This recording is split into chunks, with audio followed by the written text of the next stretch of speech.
Assalamualaikum warahmatullahi wabarakatuh. Kami dari kelompok 1 dari kelas 10-2 SMA UGD Hasyim 5 Surabaya. Di video ini kita akan membuat tugas video sejarah tentang makam Mbah Said Abdullah. Sebelum itu izinkan kami memperkenalkan diri terlebih dahulu.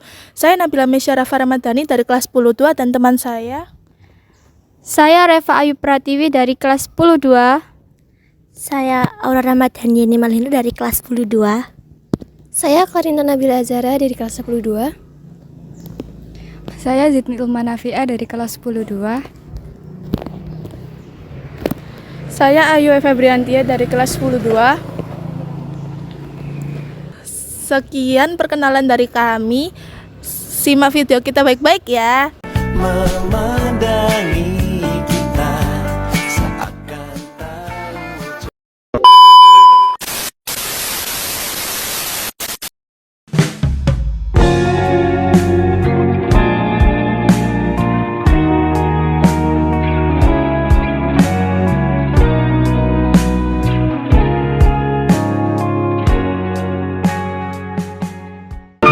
Assalamualaikum warahmatullahi wabarakatuh. Waalaikumsalam warahmatullahi wabarakatuh. Ini dari mana, Nak? Ini dari SMA UGD Hasyim 5 Surabaya. Nah, jadi di sini kami ingin tahu tentang sejarah Mbah Said Abdullah ini. Apakah Ibu berkenan untuk bercerita dan diwawancarai? Iya, yang setahu saya aja ya, dari itu pun dari kakek nenek yang terdahulu ceritanya ya. Soalnya saya kesini tuh ya sudah seperti ini gitu ya. Bener, nama saya dulu Bu Iin, rumah saya dekat di makamnya Mbah Said ini. Menurut cerita dahulu itu Mbah Said itu aslinya itu dari kekeluargaan Sunan Giri, entah itu pamannya Sunan Giri atau apa kurang tahu, tapi katanya itu keluarga dekat gitu ya. Terus posisinya Mbah Said Abdullah itu sudah menikah tapi belum dikaruniai anak. Terus posisi di sini tuh masih keadaan hutan tapi sudah ada rumah zaman dulu gitu. Penduduknya juga belum banyak. Masih dalam keadaan hutan-hutan dan itu apa? Kayak tebing-tebing curam gitu loh ya. Terus dikatakan lanjut ya. Iya. Terus itu kan istrinya itu tiba-tiba tuh nggak ada, entah menghilang tak apa itu, beberapa hari nggak diketemukan begitu ya. Akhirnya tuh Mbah Saidnya itu jalan kaki terus sampai ke sini gitu. Ternyata di sini tuh banyak yang orang minum, terus apa itu yang mabuk, terus apa itu pakai dupa-dupa itu untuk melakukan ritual pemanggilan, untuk pemanggilan apa rezeki apa itu, pokoknya itu belum ada Islam di sini tuh. Terus orang-orangnya itu berkata juga kasar, terus melakukan hubungan suami istri itu bukan sama suami istrinya. Jadi masa itu tuh akhirnya bertahan di sini dan memberikan nama ini Desa Pelem Watu karena di sini tuh banyak pelemnya.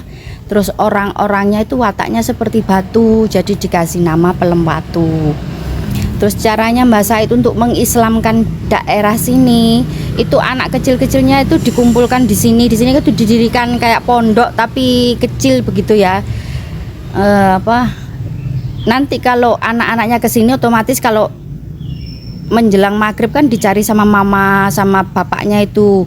Lah itu caranya mengislamkan itu diajari begini caranya, apa agama Islam itu seperti ini. Jadi lama-lama mereka masuk Islam dengan cara anak-anak itu dikasih pelem yang sudah masak-masak, dikasih makan, dikasih itu begitu.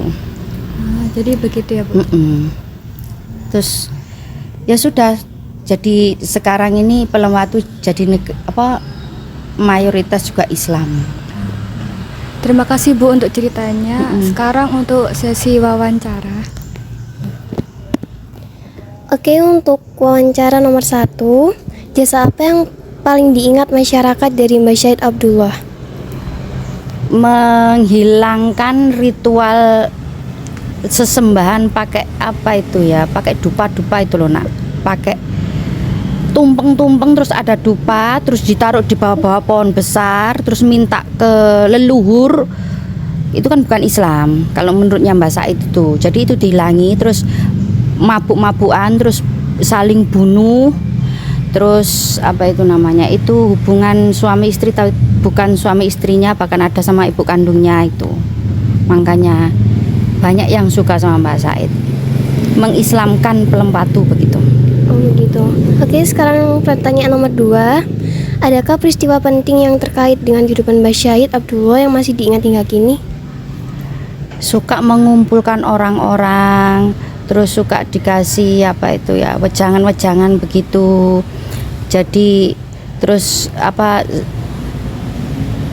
kayak seperti bersedekah gitu, ajaran bersedekah itu kan Islam, terus ajaran sholat, ajaran mengaji gitu. Makanya orang-orang itu sangat suka sekali ke sini untuk mengenang jasa-jasa beliau gitu. Oke, sekarang pertanyaan nomor 3. Nilai atau teladan yang dapat dipelajari dari sosok Mbah Syahid Abdullah? Orangnya itu perkataannya halus, agak pendiam, tapi sangat mengasihi anak-anak, sama cara memperluas agama Islamnya itu, cara menunjukkan agama Islam pakai lukisan. Jadi dulu itu batu-batu itu dilukis agar anak-anak itu suka gitu. Terus sama ke orang tua anak-anak ini itu biasanya dikasih apa, tata cara sholat, mengaji, terus saling berbagi gitu. Terus melakukan hubungan itu tidak sembarangan gitu. Oh begitu. Pertanyaan nomor 4. Tradisi atau upacara adat apa saja yang digelar secara rutin untuk mengenang makam Mbah Syahid Abdullah? Hari pertama kalau Haul Akbar itu biasanya itu awal 1 suro ya. Biasanya diambil ke hari ke-6-nya.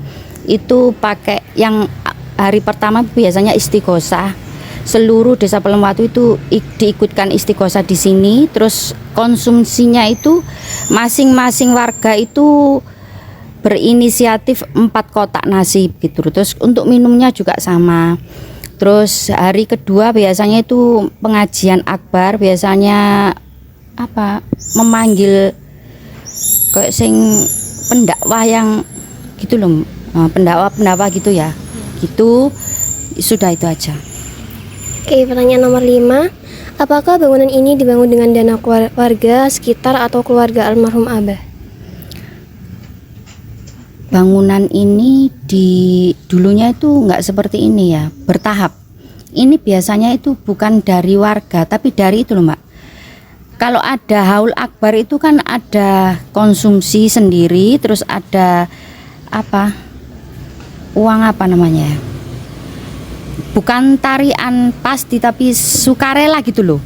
Tapi biasanya itu lebih. Kalau seumpama tahun ini gitu ya, contohnya ya, tahun ini tuh habis seluruh di total kan habis 100 juta gitu ya. Biasanya dari orang-orang itu dapatnya itu hampir 200 juta. Lah itu yang 100 jutanya itu dibuat bangunan ini. Terus untuk yang pagar itu masih baru. Pagar itu dari Bapak Bupati yang baru tuh siapa yang Gresik itu? Pak Sopo yo? Gresik anyar. Ya yang jadi sekarang itu loh. Ya itu kalau nggak salah itu 200 juta yang pagar itu.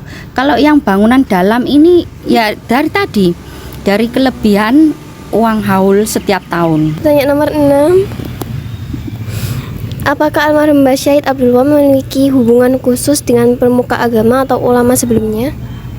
Kayaknya nggak ada Mbak. Ada hubungan khusus sama itu.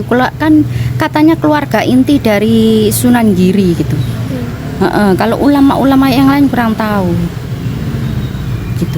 Oh iya, terima kasih. Terima kasih Bu untuk cerita dan wawancaranya. Maaf jika mengganggu. Kita akhiri, sekian dari kami. Wassalamualaikum warahmatullahi wabarakatuh.